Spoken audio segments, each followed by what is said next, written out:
Et ne rate pas l'opportunité d'apprendre de toi-même.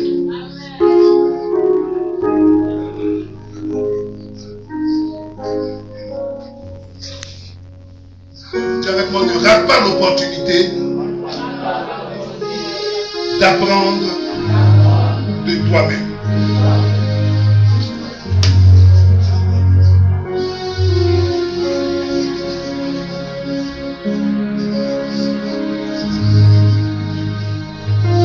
Dans la prescription d'une vie,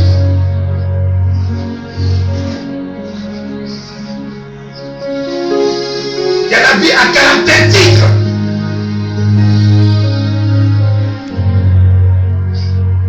Il y a la vie à caractère mission. Il y a la vie à caractère histoire.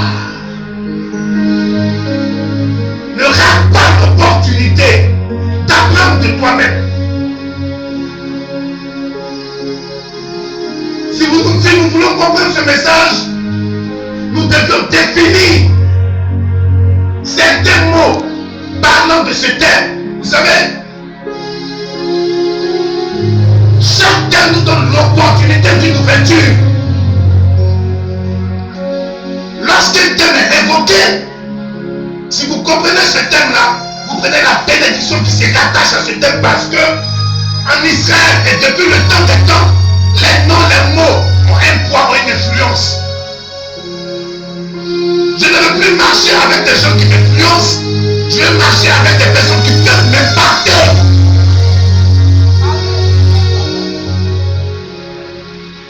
Celui qui t'influence peut t'influencer négativement. Mais l'impact dans une vie est la démonstration de l'amour que tu peux avoir pour quelqu'un.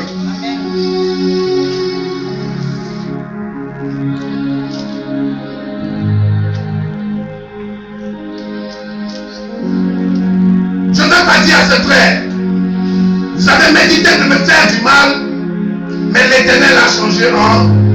C'est notre référence. Qu'est-ce qu'une opportunité? Qu'est-ce qu'une opportunité? On appelle l'opportunité le caractère de ce qui est à propos, de ce qui convient. On appelle opportunité une chose qui peut se présenter à nous. Il y a l'opportunité selon les hommes, il y a l'opportunité selon les circonstances, et il y a l'opportunité selon Dieu. Écoutez, il y a une différence entre l'opportunité et un opportuniste. Un opportuniste, c'est celui qui peut trouver une opportunité, mais prier et détruire toute règle afin de pouvoir prendre son intérêt dans ce qu'il a vu. Un opportuniste est différent de celui qui a une opportunité. Les opportunistes brisent tout ce qui est règle à leur profit afin de pouvoir avoir quelque chose. Un opportuniste, il peut être un ami, mais si vous allez quelque part et que dans ce lieu-là, il y a son intérêt, il peut marcher sur toi et prendre son intérêt. L'opportuniste pense à lui-même. L'opportuniste est grand mais n'est pas un leader. Parce que l'opportuniste pense à sa vie, ne pense pas à sa génération. Un leader, c'est celui qui pense à une génération, qui pense à ceux qui sont autour de lui. Mais un opportuniste, c'est celui qui pense à ses intérêts. Or, l'intérêt dernier sur la terre, Matthieu va nous dire dans le livre des rois, Matthieu dit au Matthieu 6:3, il dit, cherchez premièrement le royaume des cieux et sa justice, et le reste vous sera donné par-dessus tout. L'opportuniste, il cherche ce qui est par-dessus tout.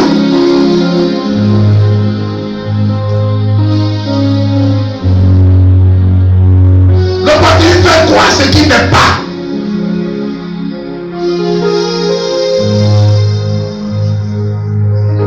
L'opportuniste,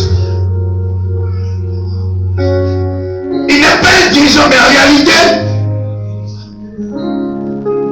il ne dirige personne que lui-même ses intérêts.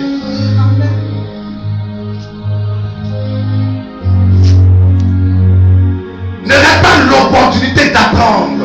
Définition apprendre. C'est quoi apprendre? C'est acquérir la connaissance d'une chose. Et vous ne pas rater l'opportunité de ce que Tu dois apprendre de toi-même. Tu dois comprendre les lignes de caractère de ta vie. À quel moment on t'a titré? À quel moment tu as été dans une mission? À quel moment tu veux tracer ton histoire?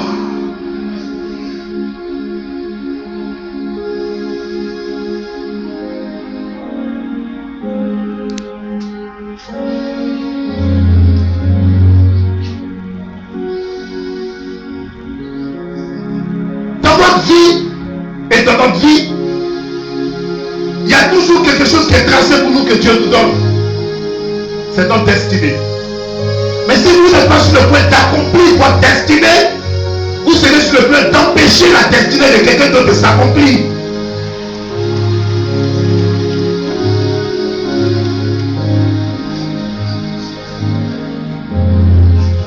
Celui qui va rentrer dans le caractère d'apprendre des choses de lui-même,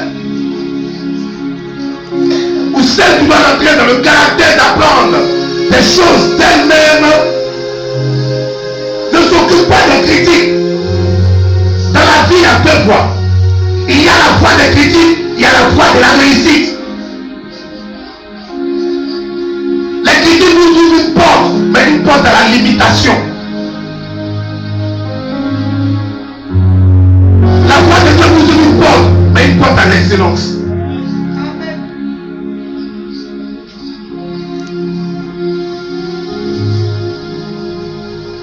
Genèse 15.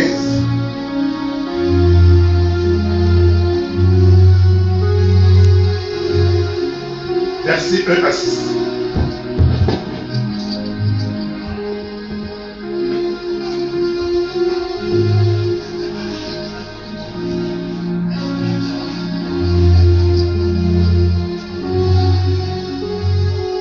Genèse chapitre 15.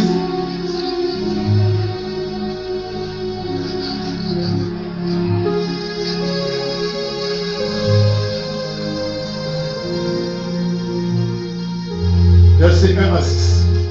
Genèse 15, verset 1 à 6, j'ai lu la parole de Dieu. Après ces événements, la parole de l'Éternel fut adressée à Abraham dans une vision. Et il dit, Abraham, ne crains point, je suis ton bouclier, et ta récompense sera très grande. Abraham répondit, Seigneur éternel, que me donneras-tu? Je m'en vais sans enfant, et l'héritier de ma maison c'est Eliezer de Damas. Verset 3. Et Abraham dit, voici, tu ne m'as point donné de postérité, et celui qui est né dans ma maison sera mon héritier.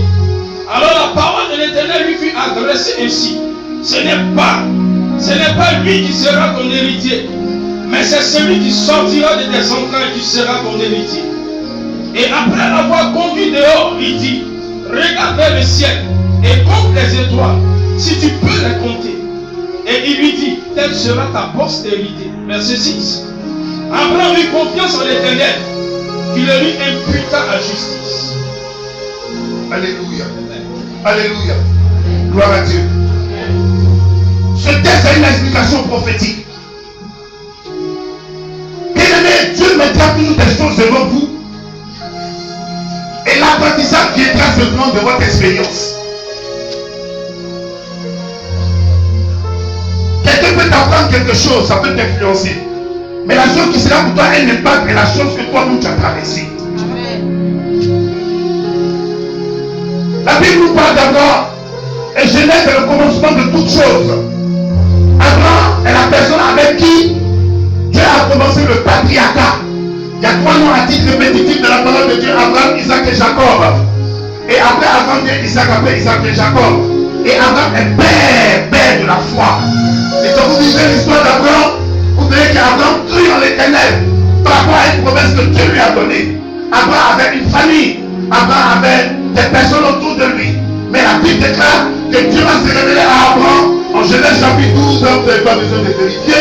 La Bible dit que Dieu dit à Abraham, Abraham, quitte ta patrie, quitte ton pays et va dans le pays dans lequel je te montrerai. Écoutez-moi très bien. Quand Dieu parle, Dieu ne fait pas de faute. Dieu ne peut pas dire quitte ta patrie et ton pays. Ça veut dire que la patrie et le pays sont différents.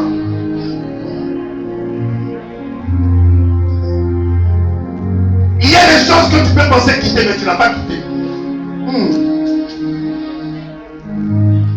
Avant que Dieu ne donne la promesse à Abraham, d'abord, quitte ta patrie et quitte quoi? Ton pays.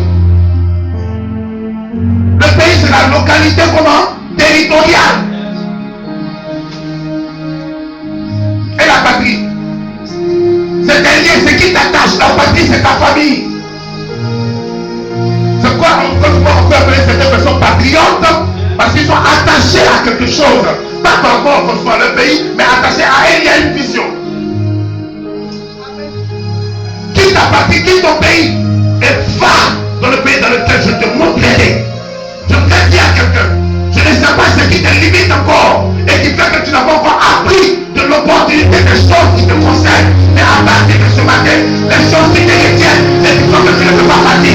Comme Abraham ce matin, je déclare que tes pieds quitteront le pays, tes pieds quitteront ta patrie, tes pieds quitteront le blocage, tes pieds quitteront la famille qui peut te bloquer. Au nom de Jésus, l'entourage qui voudra te bloquer, les amis qui voudront te bloquer, les personnes qui voudront te bloquer, à cause de l'opportunité que Dieu te donne d'apprendre le problème, tu vas les quitter.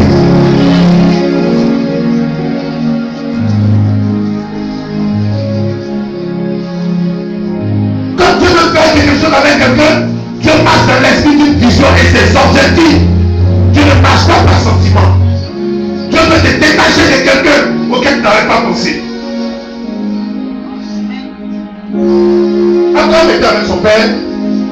Mais Dieu dit quitte pourquoi? Parce que si la tête d'Abraham avait une promesse, écoutez, bien souvent, quand nous venons à l'église, on vous dit détachez-vous.